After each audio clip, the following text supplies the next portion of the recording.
video disabled and will be so for the duration of this webinar. If you have questions or comments, you may submit them via the chat function in Zoom. During the public comment period, microphones can be unmuted for comments. If you are here in the audience, you may raise your hand.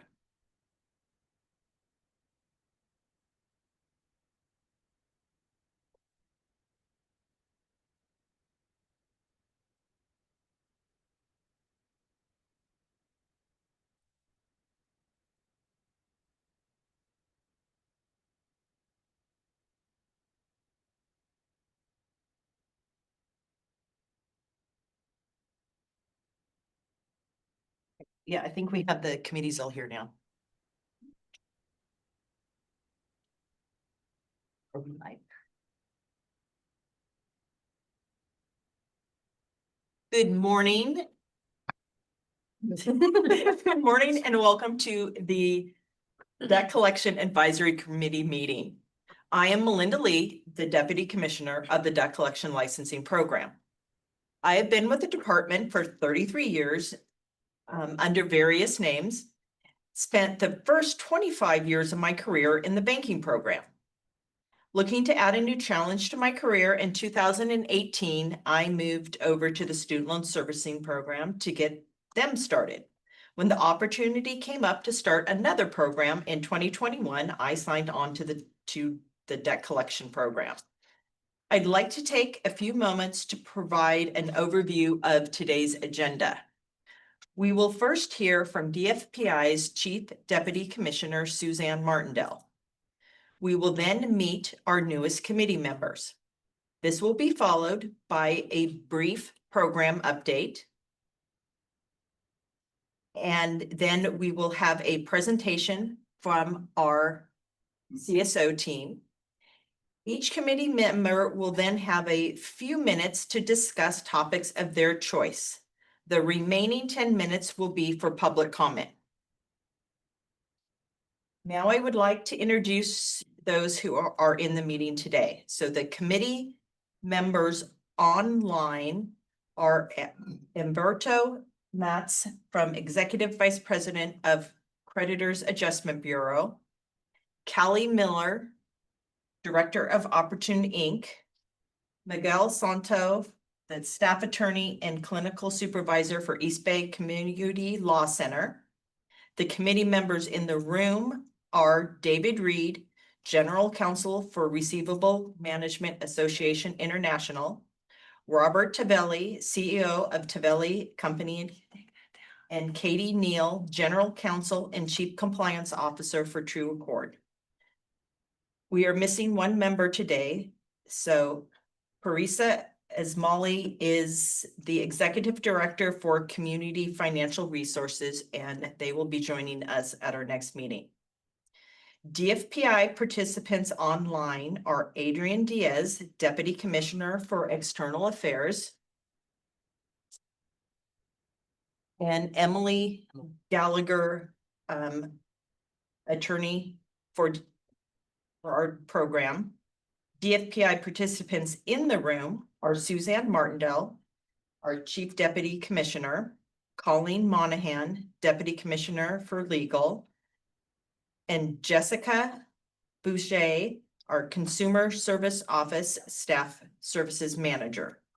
So I would now like to turn the meeting over to Chief Deputy Commissioner Martindale. All right, thank you, Melinda. Good morning, everyone. I'm very happy to be here with you all today. My name is Suzanne Martindale, and I am the newly appointed, about a month in, Chief Deputy Commissioner for the Department of Financial Protection and Innovation. However, as many of you know, I am not new to the department. Prior to moving into my current role as Chief, I served for more than 4 years here as the first ever Senior Deputy Commissioner for Consumer Financial Protection. And came here to help build out our expanded authorities for the department, including the Debt Collection Licensing Program. I have been working since 2021 with Melinda and her excellent team since the early days of the effective date of the Debt Collection Licensing Act to help support program implementation. We've come a long way. But there's a lot more to do as the program continues to mature. The committee which is of course a statutory committee, it's part of the DCLA, is an excellent resource for this department, and we welcome your expertise and perspective here at these meetings. But before we begin to the program updates, I do want to just level set and touch briefly on where the department is and how we're focusing our resources to advance our mission between now and the end of the Newsom administration. So I'll talk a little bit about kind of high level our strategic plan. The department's strategic plan which covers now to the end of 2026, includes our focus on 5 primary goals that guide our work. These goals include, first and foremost, number 1, strengthening the financial services ecosystem through oversight and consumer protection. Number 2, driving operational excellence throughout the department. Number 3, expanding our reach and impact. Number 4, advancing opportunities for Californians to achieve economic security and mobility. And finally, elevating our commitment to equity, diversity, inclusion, and mobility. Now, since this is our first meeting with this new committee, set of new committee members, I want to turn it over briefly to each member just to introduce yourself and provide a very short background on your expertise and your interest in this committee. So I will start first with the person immediately to my right, who I believe is Katie.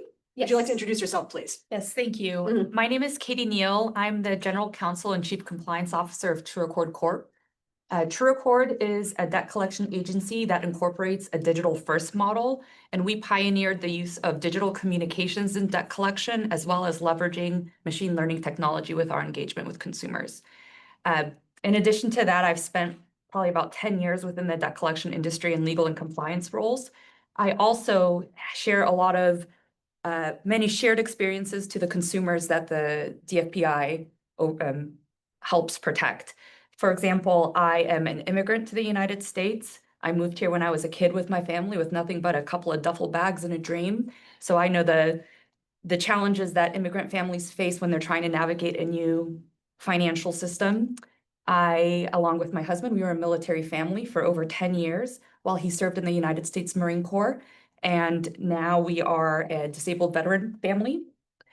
And I also, like many, many in California and everywhere, have faced the challenge of overwhelming student loan debt from undergrad and law school, and figuring out ways to find my way through those waters. And I'm most excited to be here on this committee to share not only my experiences as a consumer, as a legal and compliance professional within this industry, but also to really champion the use of technology and digital communications within this industry to bolster consumer protections and to enhance the consumer experience. Thank you, Katie. David. Yeah, thank you. Good morning. My name is David Reed. I serve as General Counsel and Senior Director of Government Affairs for the Receivables Management Association International. RMAI is a national nonprofit trade association. We represent banks, credit unions, non-bank lenders, debt buying companies, collection agencies, collection law firms, basically everything within the broader receivables management space. I've been with RMAI for almost 14 years now. As my title suggests, I'm involved in government affairs. In fact, I was very active in 2020, working on the legislation, drafting language, negotiating the bill that became this law. In fact, the advisory committee, I drafted that language. That was a negotiating point to get this committee created. Let's see, RMAI is probably well known for our national certification program. We have a program that's designed to go above and beyond the requirements of state and federal law for certified businesses. It's been around for 13 years now, so we're actually on version 13.0. It's a program we're very proud of. So I guess that's a brief overview of myself. Thanks, David. And Robert, who is slightly off camera, and please bear with us, folks, because our camera in this room does not pivot. But Robert, would you please introduce yourself? Robert Tavelli. I own Tavelli Company, which is a first and third party performer in the industry. I've been in the industry since 1979, and I served as the president of California Association of Collectors 2 years. I served on that board for 10 years. I served on the board of ACA International for 9 years. I served on the Interstate Committee, several other national committees with regard to legislation, both in California and in different states. I helped write the identity theft bill in California. I could go on, but I think just in general, I got involved with this organization just because, number one, I wanted to understand what it was and where we're going with the industry. I've seen a lot of changes over the years, some good, some bad. One of my main cruxes for what being involved is that a lot of times, if people don't know what you do or why you do it, they tend to write laws that might not be as good for not only you, but for the consumers they're trying to protect. And so having that balance, I would be able to go talk to a legislator and say, let's look at it from that perspective and write a good bill once, rather than having to come back and forth with it and create something like in some cases that causes agencies to have to sue somebody rather than communicate because the communication's been shut down, or that there's protections that were unintended consequences. When we wrote the identity theft bill many years ago, we talked about, what agency would want to communicate with an identity theft victim and continue to call them if they aren't the actual person that owes the debt. And so we ended up crafting something that was very constructive. I was involved with I think they called it the Parada bill years ago. The notice on the back of the notice that talks about what the consumer's rights are under the Rosenthal Act. I was involved with writing that as well. And to me, it's something that doing business the right way shouldn't, I mean, if every agency did business the right way, I guess we wouldn't have a need for this organization. I also am very interested in keeping the cost down for agencies that are doing it right. And I stood at a podium one time in Texas and somebody says, well, how do you deal with the bad guys in your neighborhood? My answer was, I take 2 steps back and you can have a clean shot at them. I don't need to be them and I don't need to cash their check just to be a member. So that's my approach and the way I do things. And somebody also asked me one day about my kids. And I said, well, my kids don't do what I tell them. They do what they see me do. And so if I do things right, that's a good example. And that's, again, why I'm here. So thank you. Great, thank you. Thank you for the members in the room. And now I want to give an opportunity for the folks who are joining us virtually to introduce themselves. Looking on my screen, I first see Callie. Hello, everybody. My name is Kali Fox-Miller. I am a director at Opportune. I have been in the collections industry for a very long time. I started working my way through law school for the state of Nevada as a tax examiner and an auditor. So I have sat in the position of the examiners who work for the DFPI, who do our annual audits. I have also been a deputy attorney general for the state of Nevada in mortgage lending during the housing crisis that hit us in 2009 when I graduated from law school. From there, I went into the debt collection industry. I have worked for national debt collection law firms, and now I am in-house with Opportune. We are a mission-driven fintech. We give loans to hardworking people. And I think that the reason that I have appreciated being on this board, this is my second term, is that I have been able to look at debt collection from every side of the aisle. I also carry those lawyer student loans. So it is very important to me that consumers are represented, consumers are protected, and consumers are given options when it comes to their financial needs because they work extremely hard for their money. And thank you so much. It's a pleasure to be here again. Thank you. And it's Kali, is that the correct pronunciation? Yes, it's Kali. You got All right, it. going forward, I'm gonna remember that. Okay, thank you. And now Umberto, could you please introduce yourself? Yeah, my name is Humberto Matz. I'm the Executive Vice President and Director of Operations at Creditors Adjustment Bureau, which is a commercial collection agency. Also affiliated with the Law Office of Kenneth J. Freed, which is a commercial litigation law firm. I've been in the commercial collection space for the last 39 years. I've been on the board of directors of Commercial Collection Agencies of America since 2018, and I am the current president of that association. So I'm looking forward to listening to what everyone has to say and hopefully giving some of my thoughts and about having gone through the process of a state audit, of how to streamline it, possibly make it more efficient for everybody involved and minimize some of the expenses. Okay, great. Thank you so much. And last but not least, Miguel, you are up. Hello, everyone. My name is Miguel Soto. I work at the East Bay Community Law Center. I've been there for about a decade. We're free legal service, direct service provider. We serve a couple thousand people each year. And before that, I was working about 6 years in private practice at a firm that also specializes in consumer protection. I'm grateful to be here, eager to work with y'all, and happy to share from on the ground what's been happening and what our clients are experiencing, and share what's been working and what hasn't been, and hopefully improve it so everything becomes more efficient and just better for Californians everywhere. Great. Thank you, everyone. Thank you to our committee members. I'm going to turn it over to Melinda for a program update. And in the interest of getting more people on camera, I'm going to move over to the audience. So I'm still here, but I'm going to move over. Please scoot in. And thank you so much for joining this morning.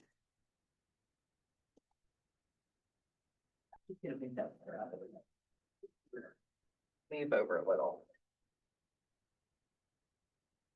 Okay, I'm gonna keep our program update very brief this time. So the next phase of our implementation, because we're ending what we consider our implementation phase, is going to be the debt collection licensing program's first assessment. So we've been trying to make announcements that this is coming, so just another announcement that this is coming. The invoices are sent as required in statute by September 30th, 2025, and they will be sent out via NMLS. We will also send out reminders by email before the invoices hit in NMLS. For the scope regulations that we have been working on, they are nearing their next informal comment period. An email will be sent out to everyone who has signed up for our notices, plus all licensees when the comment period starts. The comment period will be for at least 30 days. And as in the past, we will schedule a meeting after the comment period is over to get direct input from the committee members. For our year-end 2024 annual reports, so those were the ones that were due this last March. We are still in the process of reaching out to licensees who have reported numbers that we think are very low or also very high. And that process will continue through June. So in case there are any adjustments that still need to be made. So we will continue that process through June. So you still might be receiving emails from our team asking some questions. So I'm next going to turn the meeting over to Jessica, who will share a presentation about our department's complaint process. So Jessica has been sharing this information with other advisory committees that for DFPI, and they have found it helpful. So we have brought her into our committee also to provide a presentation. Wonderful. Thanks, Melinda. Good morning, everyone. I'm Jessica Boucher, and I'm a staff services manager in our consumer services office here at the DFPI. We'll go ahead and get started today with our agenda. I am going to start our presentation with providing an overview on the Consumer Services Office, also commonly referred to as CSO. So you'll hear me refer to our program as CSO throughout the presentation. And then we're going to go ahead and dive a little deeper into our various workloads. We're going to start with our phone and email overview, and that'll take us to our consumer complaint overview. And then we'll look at complaint trends, both what we've seen across all complaints as well as trends specific to debt collection complaints. We'll wrap up the presentation by going over consumer education and various resources that we have, and then we'll save some time for a Q&A as well. Next slide, please. Next slide, please.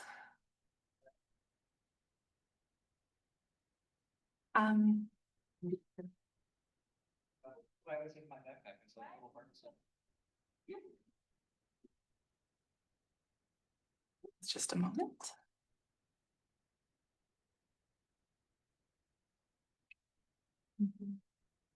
There we go, wonderful. All right, great. So who are we? What do we do? What is the role of the Consumer Services Office? So the CSO is a contact center and we engage with consumers, licensees. Oh, go ahead and go back there. Technology got ahead of us. I'll wait till we get that slide back up.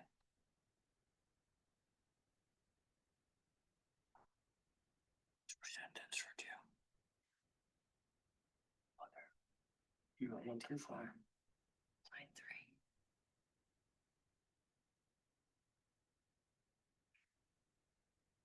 3. There we go. All right. We'll start back at the top here. Oh, okay. Maybe I'll wait a moment. Thank you, everyone, for your flexibility here. I think we have it. Okay. We'll go ahead and pick back up here. So what is the role of CSO? Who are we? What do we do? So as I started, the CSO is a contact center that engages with consumers, licensees, and financial service providers by phone, email, and through our complaints process. Our consumer complaints process is by far our largest and most impactful interaction. And through that process, we facilitate communication between consumers and the various financial institutions, companies, and products that the DFPI regulates in order to assist in the dispute resolution process. It is important to note, however, that we do not act as an advocate for either party, nor do we guarantee consumers a specific outcome or a desired resolution. Next slide, please.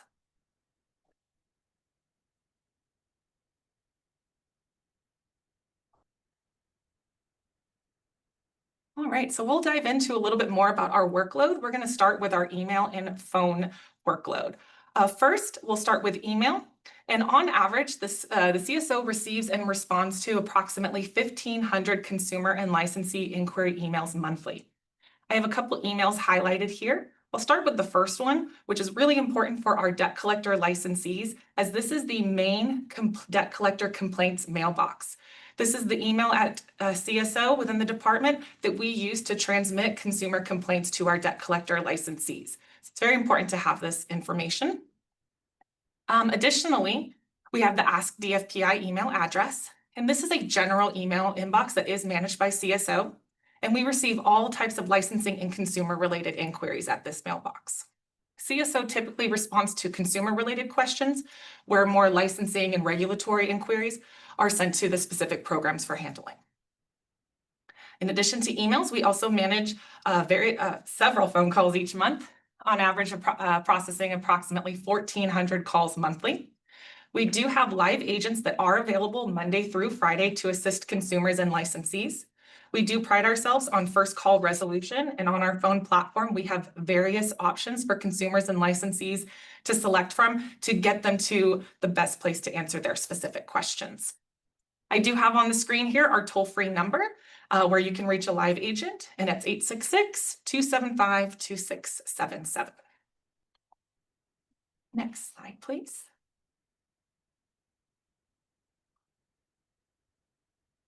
All right, great. Now we're going to go in and dive into our complaints processing overview.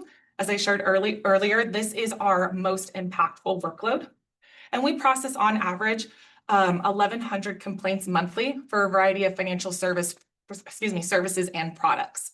Of those 1,100 complaints, about 5% of them monthly involve debt collectors. Again, as I dive into the complaints process, I just want to again remind everyone that CSO facilitates communication between consumers and our financial institutions. We act as a neutral third party. We do not act as an advocate for either party during the whole dispute resolution process. And I have a visual here on the screen as well. This is a high-level overview of our complaints process. Although this image does appear very linear, the complaints process is anything but. Complaints can be closed can be closed at any time during these steps, or it may go through all of the steps up here. So this is a very high overview, and we're going to dive into each of these in more detail in a moment. We start with our complaint submission and receipt, which then takes us into our intake complaint processing.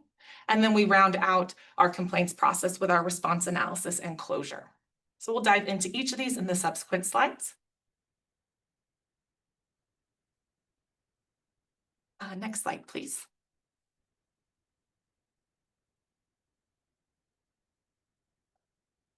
All right, wonderful. Okay, so we'll start here in the first step of the complaints process, which is consumers getting their complaint over to DFPI. So we have several options for consumers to file their complaint with the department. The one in which that we recommend the most is for consumers to file their complaint on our website through our self-service portal. I've included the link on the screen as well. Submitting your complaint through our self-service portal is convenient, fast, and secure. When consumers file their complaints, they do have an option to create an account or file as a guest. There are some unique benefits for creating an account for the consumer. If they create their account and then when they file their complaint, they will have the option to upload documents directly to that complaint at submission. Additionally, with their account, they can log in at a later time, locate their complaint, and upload documentation even after they've filed the complaint. Maybe they received something after filing and they want to get it to us to review. They can log into their account and drop it in there. Consumers may also file as a guest. As a guest, they do not have the option to upload documents at the time of submitting the complaint. However, they are provided, with alternative ways to submit their documents to us via email or US mail. So that is our preferred method. By submitting your complaint through the online complaint portal, we get the most detailed information from consumers. Additionally, consumers may file their complaint by US mail, email, and we also receive complaints from other regulatory agencies through their various agency portals. So that's how the complaint gets to us. Once we receive the complaint, we go into our second step, which is our intake complaint processing. This is our department's and CSO's first look at the complaint.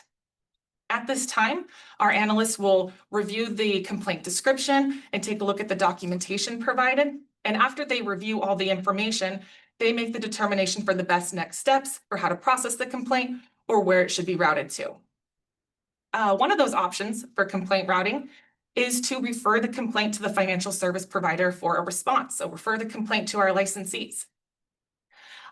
Complaints are sent via email to our licensees, including our debt collector licensees.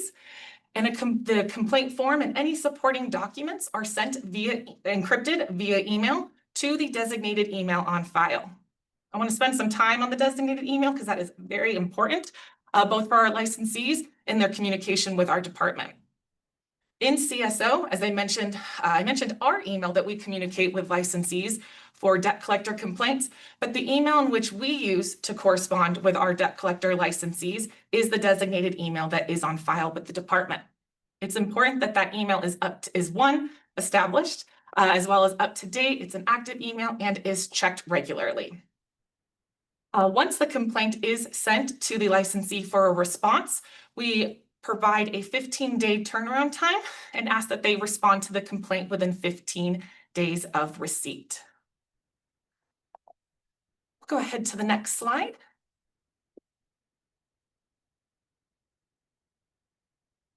Wonderful. So we're going to take a look at our third and final step in the complaints process. But before we can do our final analysis of the licensee response and complaint as a whole, we have to make sure that a few criteria are met regarding the licensee's response. So first and foremost, a licensee's response to a consumer complaint should be on company letterhead. It should be addressed to the consumer, not to the DFPI, and the response should clearly respond to all the complaint allegations. If these three key points are not met, our analysts will reach back out to the licensee and request an amended response. I failed to mention a bit ago, when we do send the email with the complaint attached, we also outline this criteria as well that needs to be met, as well as any supporting documentation that we are requesting. So once we have clarified that and all of those aspects are met, our team is able to complete our final analysis of the complaint. At that time, we will look at the complaint as a whole, what the consumer submitted, any documentation that they had, and then we'll review the licensee's response and any supporting documents. We will complete our review and document our findings at that time. If we are satisfied with the response and found that all the complaint allegations are addressed, we will proceed with closing the complaint. At this time, CSO will issue a DFPI closure letter, and we will attach to that closure letter a copy of the licensee's response to the complaint. I do want to note, if supporting documents are provided by our licensees, those supporting documents are not typically included with the response unless it is at the request of the licensee or the debt collector to include such information. That information otherwise is held for DFPI's use. So that effectively closes the complaint and rounds out the whole complaint process start to finish. But again, the complaint can be closed at any point of the complaints process. That's really just dependent on the complaint description and who the complaint is about and the allegations raised. However, after we close the complaint, if a consumer is not satisfied with the response, they feel that the response was incomplete or inaccurate, they have the option to file a rebuttal complaint. So at that time, we ask that the consumer submit their rebuttal in writing to the department and provide any documentation to support why they believe the response that they received to their complaint was incomplete or inaccurate. At that time, our staff will review the information provided to make sure that it's not duplicative in nature. We often see that. And if a licensee's response has already addressed the concerns and they just don't like the outcome, that's not really something that we would process as a rebuttal because it doesn't meet our set criteria. And they've already had their questions addressed. However, if the consumer does submit additional information relating to their complaint that is not duplicative and supports why their response received was incomplete or inaccurate, we will retain that and we will refer that to the licensee for a response, and we'll follow the same steps previously listed, requesting that the response be provided on company letterhead, addressed to the consumer, and respond to all the rebuttal allegations. So that rounds out the complaints process. We'll go ahead to the next slide, please.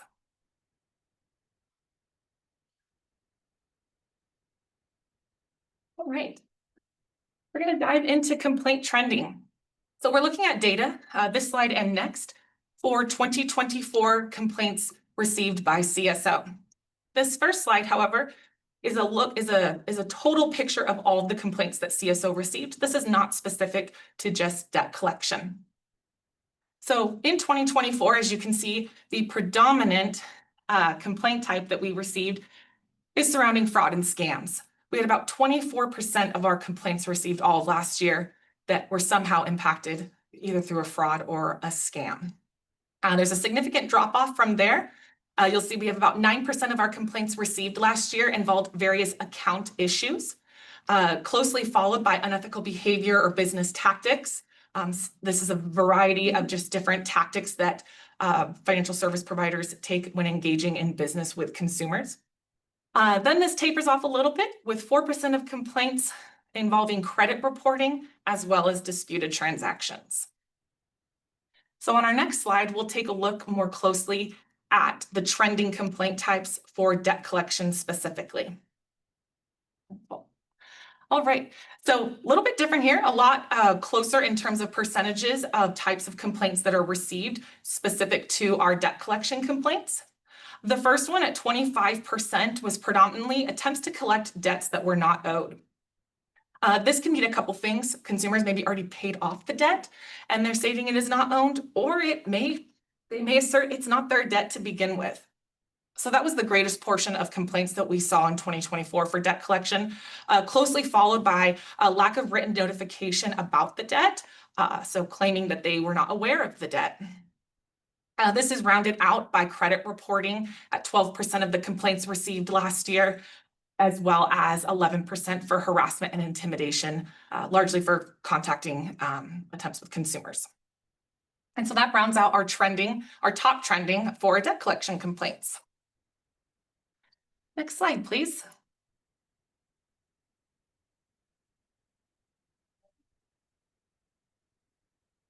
Wonderful. All right, so we're going to wrap up here with our consumer education and resources that are available. In the Consumer Services Office, we pride ourselves on encouraging consumers to enable themselves with all the information they need to make smart financial decisions. We encourage consumers to conduct research through thorough research through a trusted resource before they engage in business with a company or individual. We very much encourage consumers to review various government websites and licensing resources. Before I go into each of these, I do want to make it clear that the Consumer Services Office cannot, and does not provide legal advice. And so again, we do our best to provide resources and share what information we do have, but very much encouraging consumers to do the research on their own so that they can make those savvy decisions for themselves. So here I have a few government and licensing resources listed so that consumers can confirm the individuals or businesses that they are engaging in business with are licensed to do that business or to do that work. So first and foremost, we have the DFPI. We have a great resource, I'm going to talk about it later on, for searching various regulated entities that we oversee here at the department. Some additional licensing and government agencies to reach out to are going to be the NCUA or the OCC for federally chartered credit unions and banks. We also have the FTC and IC3, the Internet Crimes Complaint Center. And those are both great resources for filing complaints or getting information about scams, particularly internet scams for IC3. The SEC, Securities Exchange Commission, is a great resource. The California Office of Attorney General has a wonderful complaint referral table on their website for consumers. I oftentimes myself refer to it, and it has a list of various business industries as well as their accompanying state and federal regulator. It's a really great resource for consumers. We also have on here FINRA and BrokerCheck. That's great for consumers to check and see if a broker dealer or an investment advisor is licensed. And of course, I think one we're all in this room familiar with is NMLS, the Nationwide Multi-State Licensing System, in which several of our licensees file for their licenses through that system. It's also a great resource because you can browse, it's nationwide. So any state you can find information on for an individual or a business. So we really encourage those resources for consumers. And then as far as DFPI specific resources, I've highlighted a few that I find very helpful and I think will apply to our debt collectors or our consumers who may be engaged in debt collection activities. So the first one here is managing debt. That's going to have a lot of great information for consumers to kind of help manage their current financial situation and maybe have a game plan for the future. There's some great information on there about like keywords and key terms to look for, just being aware of different situations and what that may mean for you. So very helpful for getting some financial information on the managing debt page on our website. I also have the DFPI fraud protection page. This is going to be very focused on fraud, information about scams and how to recognize something that's fraudulent, how to protect yourself from fraud. I also have an image here from the Protect Yourself from Fraud pamphlet that we have. There is an electronic copy of this on our website. It is a very lengthy and detailed document that provides a lot of great information for consumers all about fraud, how to identify fraud, how to protect yourself, what can you do, what do you see that might be a red flag? So we do have an electronic copy of that on our website that is available. The last few resources I want to highlight today are also on our website on the consumers page. The first is our regulated entities list. I think I talked about this a moment ago, but this is a great resource for consumers to go onto our website, in addition to the government resources above, but also to look on our website to see if a specific entity or individual is licensed by this department. There's also some great filtering options on there, so you can really narrow it down to your specific need. There's also an actions and orders section on our website. And so if this department took an action against a company or individual and that action is made public, it'll be published on our website. So that's really helpful for consumers as they're doing their research. They want to get in business with someone, or maybe they received something from a debt collector and they're not sure if that's a legitimate debt collector or not. They can go to these resources to try to figure that out if that is legitimate or not. The last one on here is consumer alerts. And this is where our department will frequently post notices of suspected fraud or scams, just something, a quick blurb for the community so that they know what we're seeing and they can immediately scroll through that or browse various topics to see if they see something that is kind of similar to what they're experiencing and might alert them to some fraudulent activity that they may not have been aware of previously. So a lot of great resources on our website, and the Consumer Services Office really tries to arm consumers with all of this information so that they can help protect themselves. All right, and that's we'll go ahead to the next slide. All right, and that wraps up my presentation, but I think we do have a few minutes. If there are any questions, I'm happy to answer them. Yeah, I have some questions. Okay, wonderful. So remind me, when did the portal go live? The self-service portal? Yeah. In August of 23. And I saw on your slide, you said 1,100 roughly monthly complaints, 5% were debt collectors. So if I did my math correct, roughly 55 complaints a month for debt collectors would be 5% of 1,100. That's yep, yes, that sounds about right. So then I guess to put in perspective, the complaints, where it indicated 25% of the complaints were attempts to collect debt not owed. So that would be roughly 13 complaints a month in that area. Okay. Written notification was 20%. That would be 11 complaints monthly in that area. Credit reporting, that would be 6 complaints, would be 12%, would be 6 complaints a month. And then harassment or intimidation would be, I guess, 6 complaints as well, because that's 11% of that. Okay, I just want to make sure I was analyzing that the right way. Are you experiencing any AI or bots filing complaints on behalf of consumers? You know, that's a really great question.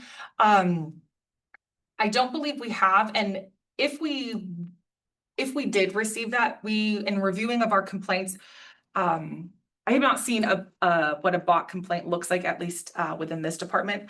But there are a few checks and balances that we have before we process a complaint. First and foremost, we need to confirm that the individual filing the complaint is in fact the consumer. I know that AI bots are quite savvy, so they can very well say, I'm John Smith and this is my complaint, and then we process it. But our hope would be that in processing that, there are certain red flags that if we identify, we will seek out from the consumer before filing. So if there's a phone number or an email and we need to reach back out, I'm not sure if an AI bot is going to be able to respond to that. So there's some checks and balances there. We'd also hope with our licensees, when the complaint gets to them, they likely have more information because they know who the client is. Maybe they're collecting on a specific type of debt and the complaint was filed for a type of debt that's not even within their business. That's probably a red flag and they would notify us. So there are some things that we can catch and we know, but if not, we would work closely with our debt collector licensees to try to combat that. Is that something that DFPI potentially could look in the future of if you identify complaints coming in as an AI bot, that you have some coding to just indicate that, so then in the future you'll know X number of complaints came in through AI bots versus? Definitely, yes. So if anytime we notice a trend, so as we talked about here, there were several different trending complaint types. Those started at the creation of the program or the system. But as we gather more data and the business landscape changes, like with AI, we recognize that we need to add different coding so that we can better code and just to encompass what the complaint is about. And we certainly do that. The CFPB might be a resource. I know that they've been having some issues with AI bots as well. Okay. And I think that they are trying to identify them when they come in. Okay, wonderful. Thank you for that feedback. That's great. Yes. BBB as well. Okay, wonderful. Thank you. I have a couple of questions regarding the same thing. Aside from bots in whole, what about tracking vexatious consumers and and validating if you've got a number of accounts here, for example, of complaints. Do you have a way of tracking the percentage of valid versus invalid complaints to give this committee, number one? And I guess the other thing would be, we noticed in the obviously credit reporting is going to be an area that's probably going to be dropping because you're not able to credit report. In our industry, we're tracking what that's going to affect in our recovery rates, because it's kind of an unfair thing. I always push the idea of why doesn't the state or even the federal level go to a point where it is medical debt, but it's still a valid debt, and therefore it should be accounted. If somebody's granting credit, they should know about that debt because it's a risk factor for the lenders, number one. And I think lenders would be concerned about that. And then the other is, I'd have no objection to saying once it's paid, then it should come off of the credit because it's really no longer a risk factor. And that's something that the legislators never really looked at. And I hope that this committee or this industry, the DFPI, can feed that back to our associations and also our legislators to tell them that that would actually be a benefit to both consumers and the industry and the creditors who are owed the debt, because it's really affecting the ability, and it's also affecting the people who are having to pay their bills, because that's causing inflation in California at a great rate. So if there's some of that statistical data that can be gathered, I'm not just addressing it to you, but to the DFPI, that would make a big difference. I've seen a huge, drop in people that wanted to voluntarily pay, because it's kind of like, okay, well, why should I pay it? It's not on my credit. And so that's a concern, not only that, but of course, with the costs that agencies are facing today, that are different. So just something to keep in mind. No, definitely. Thank you for that feedback. And I think the first part of your question was about tracking. Vexatious or valid complaints. Yes, so we accept all complaints. We will not turn a complaint away. However, as I mentioned, through the complaints process, not every complaint goes through that process. So we do look at complaints received and making sure it's not something that has already been addressed. It's not a duplicate complaint.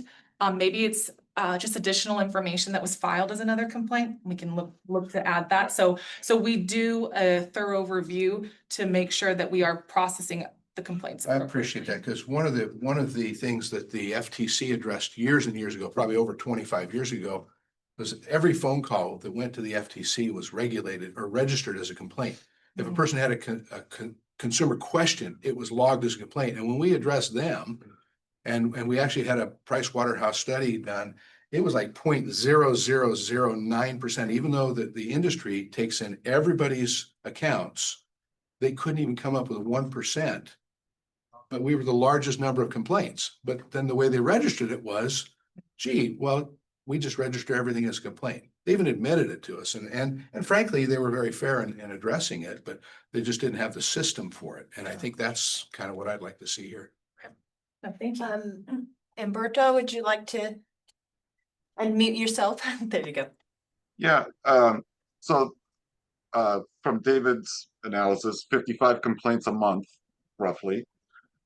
Now you go through a process where you review the initial intake of the complaint. After your review of the initial intake, you make a decision as to whether that warrants forwarding to the agency. Is that right? Yes, so if the complaint is against one of our licensees or an entity that is subject to our jurisdiction, then yes, the complaint will be forwarded to the licensee for a response. Of the roughly 55 complaints, how many are justified in forwarding to an agency? For that data, I would say almost all of them. For that, it's going to be approximately all of them. And that's just based on our analysis from last year. So with the debt collection licensing, it is very broad jurisdiction. So almost all of the complaints are referred to the licensee for a response, just for how the DCLA is structured. So what is the review process that you go through before forwarding that complaint to the agency? We're looking at the complaint description. What type of debt is it? Is it subject to our jurisdiction? Is the debt collector named in the complaint subject to our jurisdiction? Are they licensed by us? Does the consumer reside in California? Is the debt collector in California? So there's a lot of jurisdictional questions that we look at that we have to answer ourselves by looking at the information provided. We also want to make sure that there's no concerns regarding a third party, making sure, as I shared a moment ago with David, that the individual who filed the complaint is the person who is the complainant. And if they are not, that we have appropriate documentation to support an authorized third party. So it's a lot of jurisdictional determination that we make. And then at that time, that's when we ultimately refer it over to the licensee for a response. I have a comment I'd like to make because Jessica, something you mentioned really struck me with the statistics of the complaint categories. So 20% of debt collection complaints are for lack of written notification about a debt, and 25% are for collecting a debt not owed. And I think this presents a really great opportunity to advocate for digital channels of communication within the debt collection industry. So as I mentioned, I was a military spouse for many, many years, and within the 10 years that my husband was in the Marine Corps while we were married, I think we were stationed at 4 different military bases. Our physical address changed super often, but one thing that remained consistent was the email address. In fact, the email address I still use today personally is the original Gmail account I set up almost 20 years ago. Emails are consistently becoming the more consistent contact point for consumers, and the ability to engage with consumers via email could help lower this number of consumers that do not get written notification about a debt. So it's a really, really great avenue for that. And additionally, also to address these complaints about collecting debt not owed, the other really great thing about email or other digital communications is when a consumer gets it, it might be they're browsing on their laptop or even on their phone. It makes it incredibly simple for the consumer to be able to dispute the debt right with the debt collector, because there's typically a link or a button, or you can just reply and it gets done right away. Versus if it's like a letter, sometimes consumer has to take extra steps, like maybe write something out, call somebody, and it's a real seamless ability for consumers to be able to address these kinds of things. And so I really am a very big advocate for digital communications. And TrueAccord has a lot of statistics in place because we've been emailing consumers since, over a decade now. And the data really shows that consumers want and like digital communications. So debt collectors are required to have clear and conspicuous opt-out mechanisms within all of their debt collection communications. And just to give you example with numbers, in 2024, TrueAccord sent 500 million emails to consumers, and the opt-out rate, 0.16%. Yeah. Wow. That means the rate of consumers clicking that unsubscribe button, 0.16%.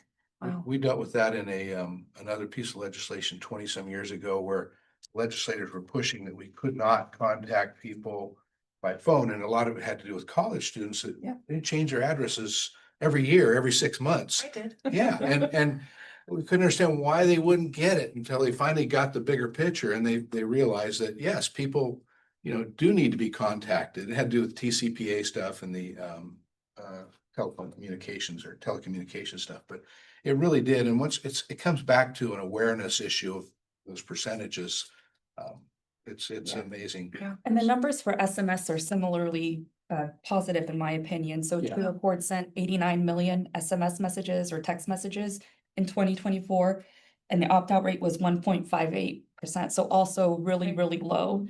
And again, cell phone numbers are maybe a little bit more transferable than email addresses, but less so than It's like physical mailing addresses. addresses. Yeah, so for example, Yes, there you go. my cell phone area code is a San Diego area code because that's where I came of age and grew up. But I don't live in San Diego anymore, but that phone number has stayed with me. So the use of these digital channels really helps consumers get the information about their debt that is really crucial for them to be able to address it, to get that notification, to be able to dispute directly and easily with the debt collector. So it's a really, really great tool. Miguel has. Thank you for sharing that.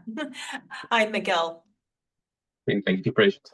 I do have 3 questions. The first one is, do we have an idea of why the volume, to me, the volume seems a little bit low about the number of complaints, especially compared to, let's say, the CFPB. And I know the CFPB is national, but California makes up, what, 1/8 of the population of the country? Do we think that's because the FBI complaint database system is new? And do we think that it's not well known? Do you have an idea or any data about why that might be? You touched on one of them, state versus federal, of course, is going to be the big one. I do want to clarify, and I apologize. I know David asked a similar question if I have misunderstood. So the new complaints portal launched in August of 23, but we have accepted complaints for years well before that. So I just wanted to clarify that if that was not clear, but our new self-service portal that gathers a lot more in-depth information went live in August of 2023. But as far as why we're not receiving as much, it is still a newer program if we're thinking of DFPI as a whole. I think the trends from like previous years did show it increasing. It's kind of leveled off a little bit. So maybe it is just a little bit more about awareness. I do think with the changes in the marketplace right now and what's happening at the federal level, will likely bring more light to debt collection, and we will likely receive more complaints. But I think the biggest one is just consumer education and not maybe knowing about our department, although our department does a really good job of outreaching and providing all these resources to consumers. But largely we're still state, not federal, and that's a big part of it as well. I appreciate that. And related to the complaint process, but slightly different topic. You mentioned before that a person can submit a complaint as a guest, but that those people can't directly upload documents related to the complaint. Is there any data available about how much more or less likely those people are to do the follow-up by sending it by mail or email versus the people that create an account? And is there any current plan to allow the guests to also directly upload documents related to the complaint?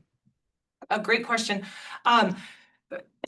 Excuse me. So I don't have the data readily available. It's certainly something that we can get over to you if you had interest in those who don't create an account but still submit documents. We can look into that data. There is a separation. We don't see all of the account information because that's for consumers. It's not something that in our consumer services office we can look into to see, oh, did this person file as a guest or not. But there is some other indicators that they may be sending us correspondence through other means. And so we can certainly look to see the correlation between that. I will say we get a lot of correspondence. It is very clear when you file a complaint what your options are, and that if you do not create an account, you aren't able to upload documents. And the reason being, it's a security matter. So it's not secure if they don't have that account. So it's really to the benefit of the consumer why we do that. However, although they can't submit it within the actual complaint form online, they can still submit that information immediately, because instead of having the option to upload those documents, they are given in the same section of the complaint form our mailing address and our email address. So they can immediately afterwards send an email and provide that information for our staff to review and upload to the complaint. So I don't, although it is a little bit of a change or an extra step, it's still very user-friendly for them to get the information to us. Thank you so much. Appreciate it. Thank you. Do we have any more questions for Jessica? All right, wonderful. Well, thank you all so much. Thank you for your great questions and feedback. And I'll kick it over to Melinda. Okay, so thank you, Jessica. So now I would like to turn it over to the members of the committee for the roundtable portion of the agenda. So we try to allow each one of you an opportunity to present what's currently on your mind. However, we usually have a little group discussion too, so that's fine. But at some point, I'll keep you on track so that we get through. Everyone would have an opportunity to raise a topic if they want to. So whoever would like to start out, please raise your hand and we'll. I'll start down here, I guess. Okay. Some of the members of the industry that I serve, both industries, with RMAI, but I think a lot of our members still have the two concerns about the examination costs and time on site. And then the other one, of course, is they're all very concerned about the assessment that could be coming their way. And one of the things let's deal with the assessment part. I think they're looking at, geez, I don't want to pay $10,000. I'm an agency with 5 people in it, and they're concerned about that. So they're concerned about everything being driven by your budget. But it sounds to me like your budget doesn't just include collection agencies or debt collectors. It includes the entire industry, and that's where your budget's based on. So is there any way you can address what percentage the collection industry is of your base budget and how that could impact our members as far as how their assessment would apply? I don't know how you'd address that. Actually, I'm not quite sure I understood. Okay. So, Yeah. our assessment is based, is pro rata, so it's spread out across all debt collectors. So anyone who is a debt collector is part of the assessment. So I'm not quite sure when Well, you say, Yeah, How to get break your- I out. get your point. So if I were to ask you, what's your budget for just the collection division of when you say Audience. just the debt collection. the third party debt collection part? Okay, so we don't have a separate budget. Okay. Nothing is It's- spread it's out overall by, members. it's all, yes, it's Yeah. all, everyone we consider a debt collector. So as a debt collector, they're concerned about, are you going to assess I'm just using a radical number here just to throw it out there. They're concerned. Are you going to come up with a $10,000 fee for an agency when they're used to be paying $400 a year with the old bureau? How will that impact our members? How will that impact the agencies? And they have a big concern about what that costs to operate. A lot of these agencies are under 10 people, I guess would be the best way to do it. And I know that CAC addressed that with you guys as well. So I don't know how you can maybe address some of their concerns on that. In general, Yeah, in general, I do understand the concern because this is the first time, so they do not have any idea of what it's going to be, right? So it does make it very concerning. All I can say is it's on a pro rata, so the more collection they do, so basically it's based on income. So the more income they're bringing in, the larger portion those agencies are gonna have to pay. So the very small agencies that don't bring in a lot of income are going to be paying less. that answer in itself probably helps some of them ease their minds, but if there's anything else you want to elaborate on that issue, that'd be great. Yeah, and it's one of the reasons why we are doing our best to review the numbers and why I kept saying high and low. Cause we had people report stuff that we thought, Yeah. wow, that we weren't sure because it was such a high number and we found out, we talked to them, they were able to lower it because they Right. had done the right calculation. We are also the ones that are reporting very low numbers we're talking to too, because if someone underreports, that impacts everyone else. So we want to make sure everyone's more fairly reporting. And unfortunately, like every other aspect of what we've had to implement, it's going to be a learning experience on both sides. Well, it sounds like it's a working understanding and cooperation. It's not like you guys are going to try and slam the industry. You're trying to help consumers. So I think if that's the case, I think my members should kind of rest a little bit more at ease.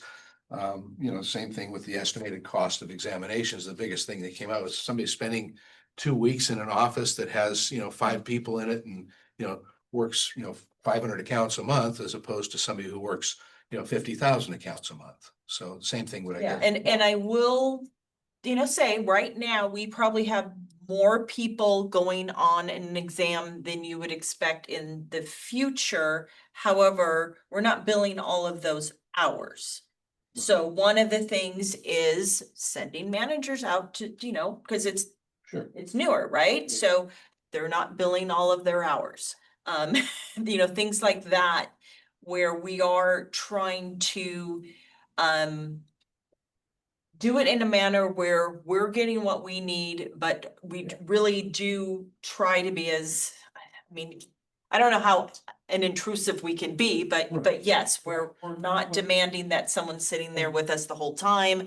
If we try to do a 2-week, but we usually, the only super large ones have been 2 weeks. Most of them we've cut down, the number of days we're actually there. I even, in our own industry, we looked at membership dropping, and we wonder why they drop. And it comes back to what does the industry association do for the member? And a lot of them, we saw a drop from, when I was president, I think we had 420 members, and now statewide, I think we have a little over 100.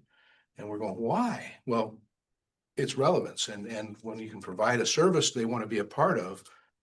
But what some of our members are now concerned about is there are some agencies just shutting the doors, especially with not being able to credit report, not being able to pursue the debt. I don't see a problem with the first notice that they came out with a few years ago. I think it works. We probably get more questions now than we used to, but sometimes that resolves issues faster. But I think just that cooperative approach and hearing what we're having to say, just again, being a part of this group has made a big difference for me, so.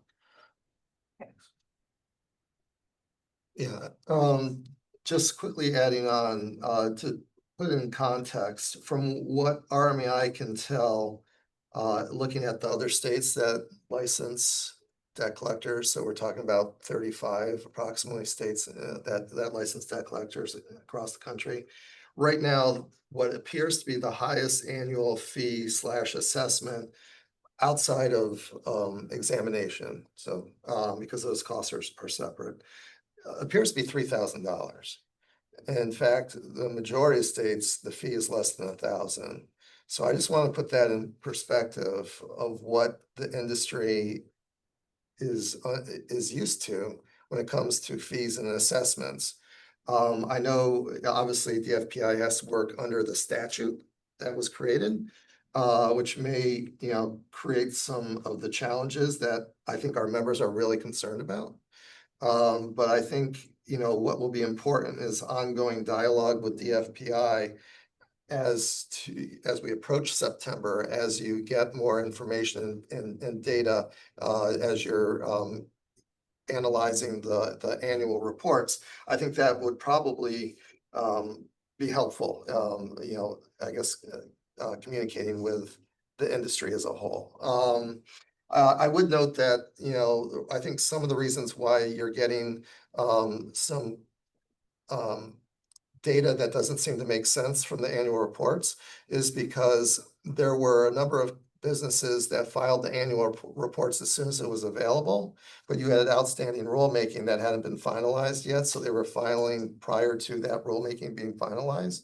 And then some people were holding off on filing the annual reports closer to the deadline for additional clarity, which did come with the FPI. So I think the people who were filing closer to the deadline had more information available to them on how to answer the questions than folks that filed earlier in the process, which might be the reason why you're looking at the data and Yeah, the definition that we put out January 1 was the final definition. It did not change. So the original instructions, even though they hadn't been finalized yet, it was what was out in comment. Okay.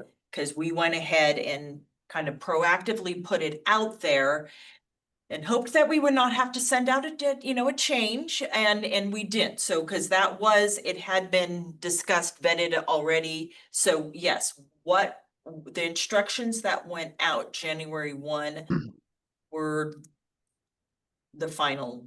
So yeah, I think it's, as you all know, because we've all had discussions about the complexity of trying to come up with a definition, and it ended up being a 3-part definition around a single definition, which I think that added to the complexity and the confusion of how exactly should I be calculating this. I know we're pressed for time, so while I have other questions, I'll just simply end my comments with process questions. Well, one being, is it possible for future meetings to run longer than an hour and a half? I think we could have much more robust conversation if we had scheduled it at least for 2 hours or even more. So I throw that question out. I don't know, process wise, is this a hard stop that we have to stop at 11:30? We do. We do, okay. So then maybe we could look into longer meetings in the future. I can look into it. I do not know where the hour and a half came. So Okay. I will have to look into that. It's not in the statute. But I do know we have to come to a hard stop because it's a public meeting Yeah. and we announced the time and that, so Right. yes. And then my second process question, and we can talk about it later, but it has to do with the way the department handles rulemaking. I can tell you that, in the statute, It just simply says, the Debt Collection Advisory Committee shall advise the commissioner on matters relating to debt collection or the debt collection business, including proposed fee schedules and the mechanics and feasibility of implementing requirements proposed in regulations.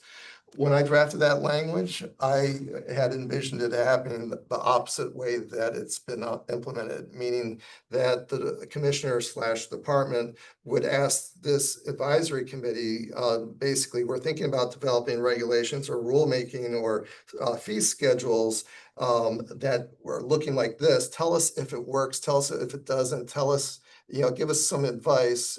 Not to say that this body would then have any ability to veto anything, but it just provides you the advice upfront while you're drafting the rules before it goes out to public comment. Because the way it's doing right now is the staff develop the rules internally, put it out for public comment. We can't talk about it until the public comment is finished.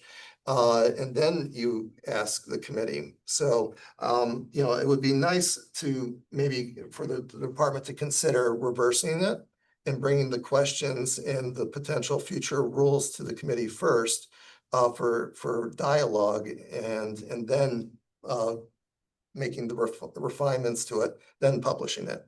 You don't need to necessarily answer that right now since we're limited. Well, no, I do want to switch to that. We, in terms of dialogue, this is a public forum and we can have those conversations,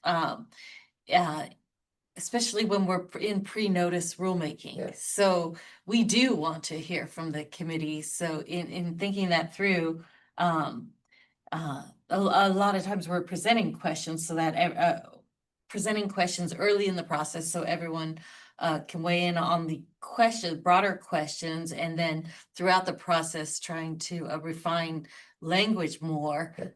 But there is no restriction on hearing from the advisory committee pre-notice.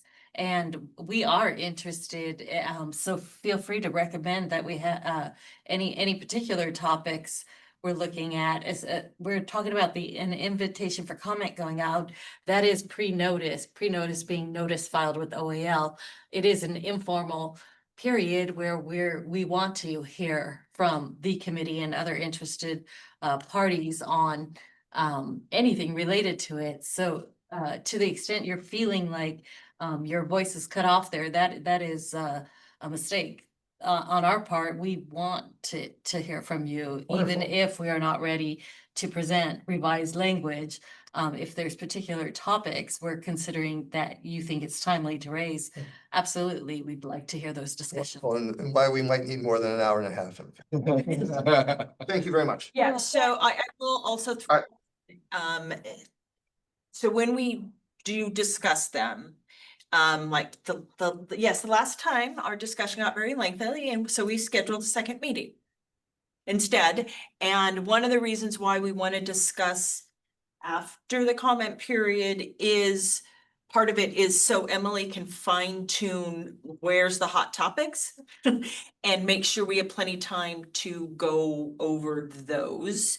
And she uses a lot of what's brought up at this committee when she starts drafting her next version. I think maybe to address this question, that one way to handle that might be to have a more specific related meeting to certain topics that could focus in that hour and a half or whatever, and we can use that time.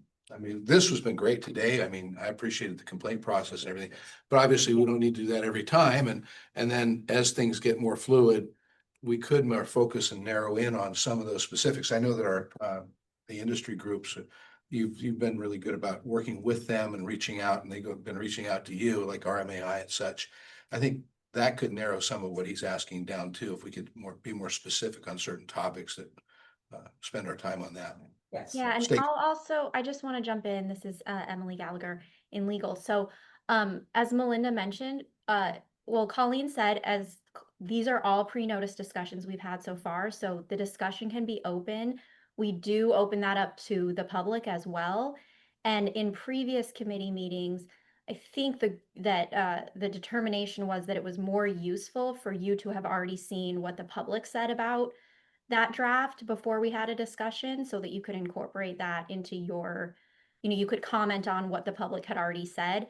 You know, if you think it's easier to discuss that before the public, that's something that the committee can consider. But again, it's all pre-notice, so it's not like we're waiting until the official public comment period is over, which will come later after it's filed with OAL. So, little confusing, but Hey, I have a question going back to the assessments. I'm not sure, this is Humberto with Creditors Adjustment Bureau. I'm not sure if my sound glitched out in part of your response, but you're saying that the assessments are going up on a pro rata basis, but a pro rata of what? Is there a number? Because I'm not hearing that number. It's the net proceeds, so it's the amount of the total assessment is based on our next fiscal year's budget. So I don't have an exact amount. Our spending authority is slightly over 12 million. I don't know if that's our next year's budget, because it will also take into account the whatever offsetting income we might have, right? So we have to do those estimates, and that's all part of that process.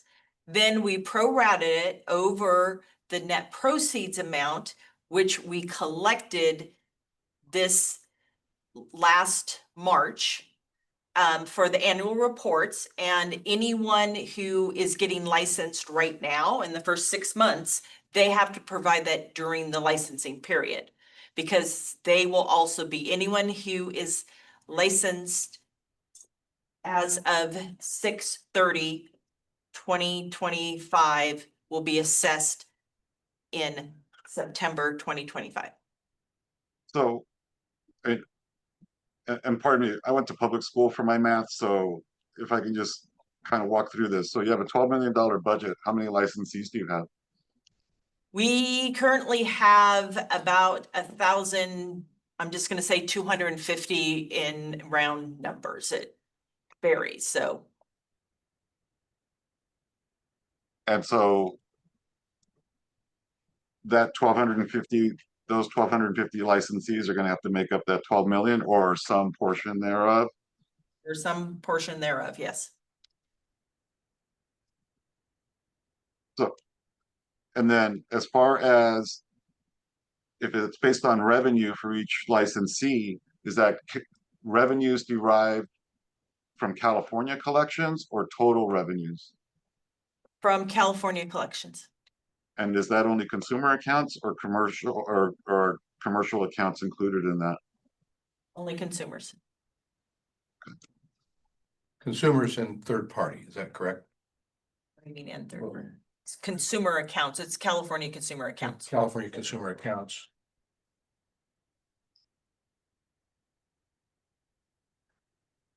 Okay. No, Katie would like to, so I will turn it over to her. I'm only a couple of minutes, so I'll keep this brief. You know, we're talking right now about a lot of very nitty-gritty things about right now, and I want to take a little view into the future as DFPI engages in its job of protecting consumers, especially as it relates to technology and innovation within the debt collection space. So I already discussed the benefits of digital communications.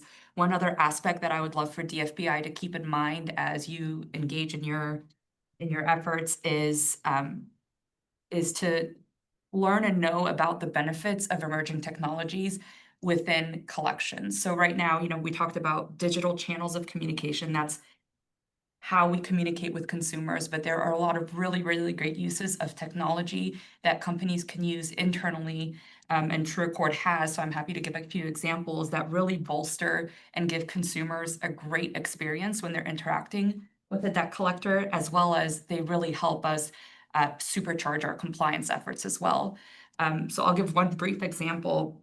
Imagine a world where a consumer sends in a request to a debt collector, and immediately there's an AI system that analyzes the intent of the message and what the consumer is trying to get, and immediately gets a response.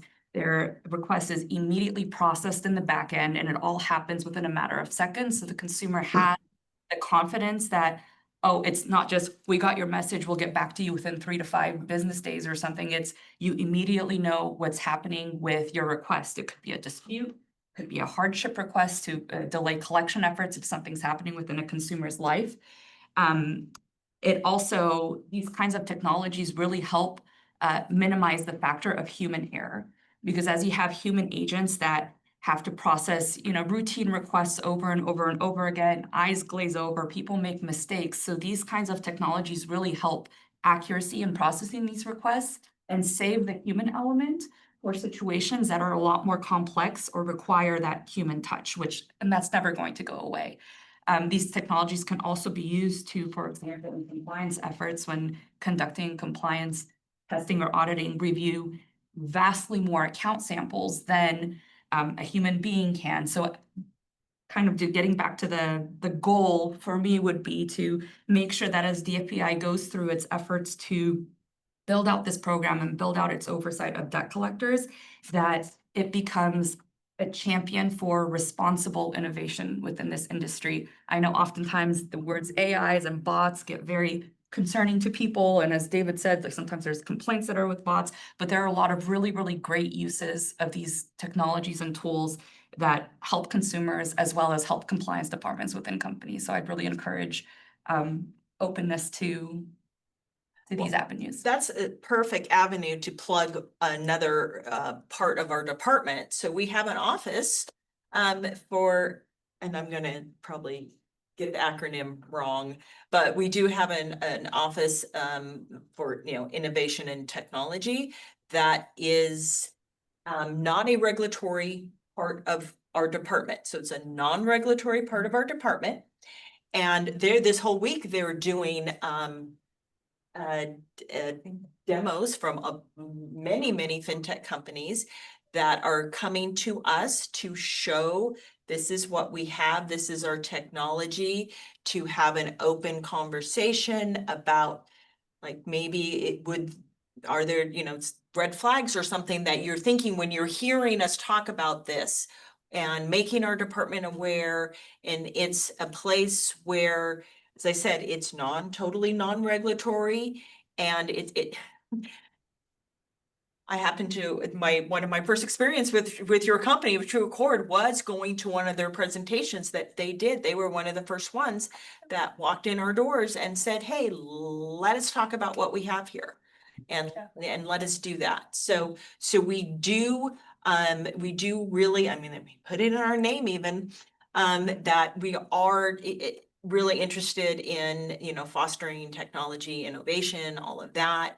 And so we do have our own, unit now, it's a three-person unit, that really is, well, I always call it a safe place. It's a safe place to talk about new platforms, new technology, new things that are coming out, and for us to ask questions and have, the company kind of ask us questions too, like where would we fit into the DFPI structure?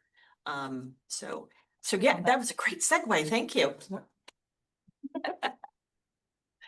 Okay, we are getting towards the end where we need to see if there are any anyone in the public. So we're gonna put up on this screen here. I have to close something on my screen. So we're gonna put up on this screen if there are people in our audience that would like to make a statement. If you are on Zoom, you can raise your hand. You can use the raise hand function. You can also put in the chat. We have been trying to answer questions in the chat as we go along, but if there are any other questions, you can put it in the chat. And then if you have called in, you can use the dial-in function and press #2 to raise your hand to be called on for comment. And you will be prompted at the time to speak if you are on the phone. I think I need to change my view. Okay, I'll give it a second to see if anyone raises their hand, and otherwise we can We good? No? Okay, so just needed to give the public an opportunity to speak. We haven't heard from every committee member yet, so we still have 5 minutes if someone else would like to bring something else up. Yes, Callie. Hi, back to the exams that you guys currently have going on. Thank you so much for the presentation last time on the plan for the exams and the initiations of the exams. I was just wondering, has anything developed as you have started conducting them? Are they taking longer or less time than expected, especially on site? Are there any issues that you could warn us about that maybe you're having that are recurring that we can prepare for? We're really trying super hard to not spend as much time on site. So all of our exams right now are either hybrid or offsite. So we are trying to do some offsite ones.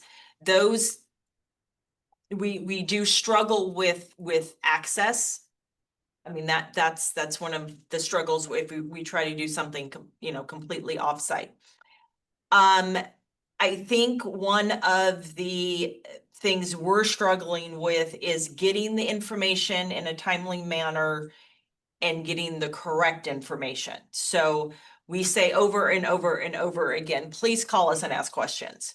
That if we're asking you something that you think is incredibly burdensome to get to us, there's a chance that we're not on the same wavelength.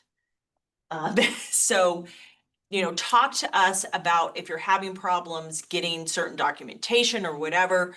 We really will work with you to determine one, are you interpreting our question the way we think we're asking it?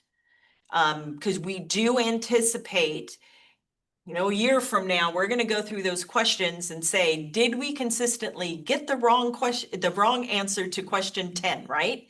And that tells us we're not asking the question correctly. So that's one of the things is please ask us questions, please, because we can, describe to you what we're looking for in case our simple little question isn't clear enough, right?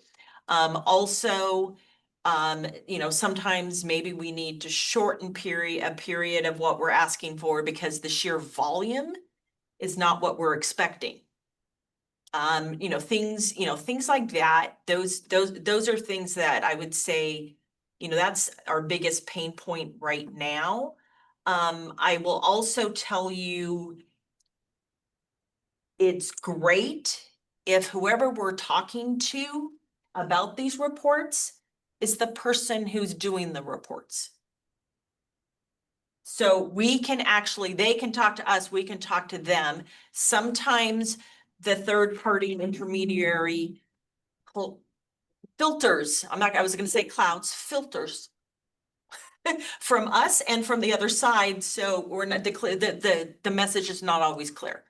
So I would say that too is kind of a common thing. Yeah, other than that we we try not to be a burden. If we are a burden, if there is something really like if you have, it's hard for us to change what week we're going to be there, right? That's really hard.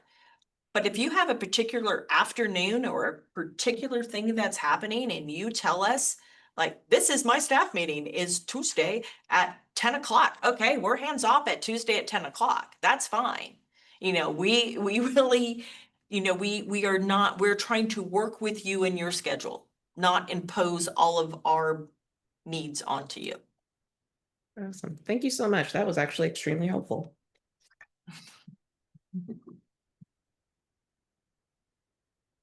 Okay, anyone, last comments? Yeah, just go ahead. Somebody else speaking. Yeah, just a quick one. Any current plans to increase public awareness of the DFPI services? So personally directly serve hundreds of folks each year, and we send folks your guys' way all the time, but almost none of them know about the DFPI before we do tell them about them.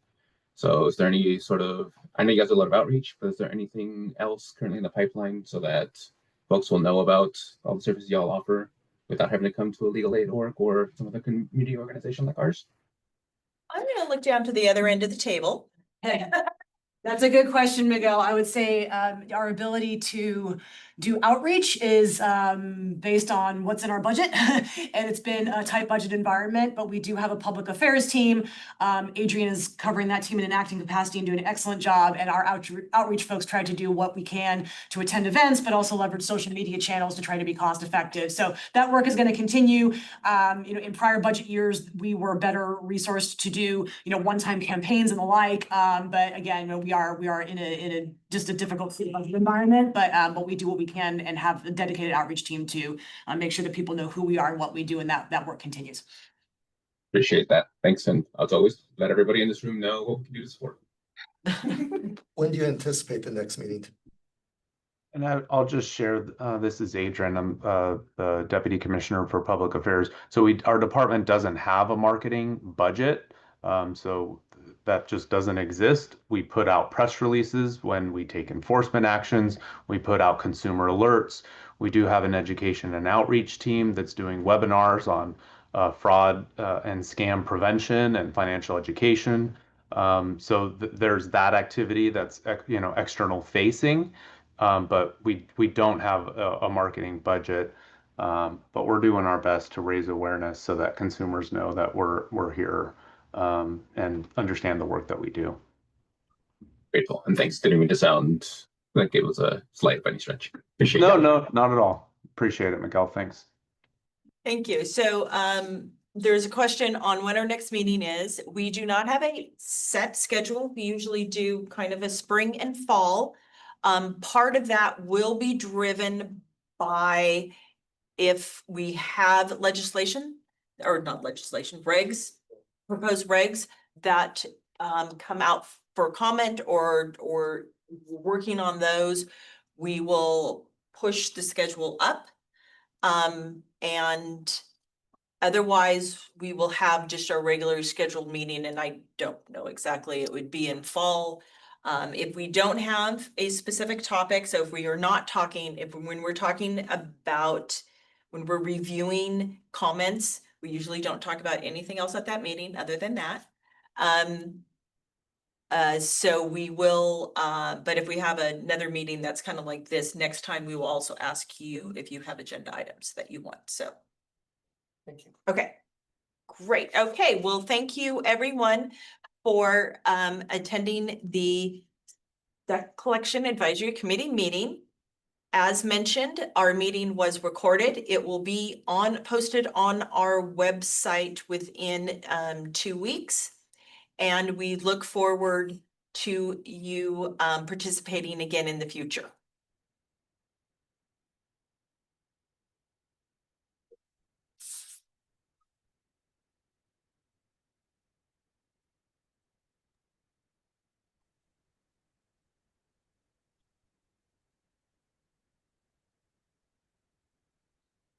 Thank you, everybody.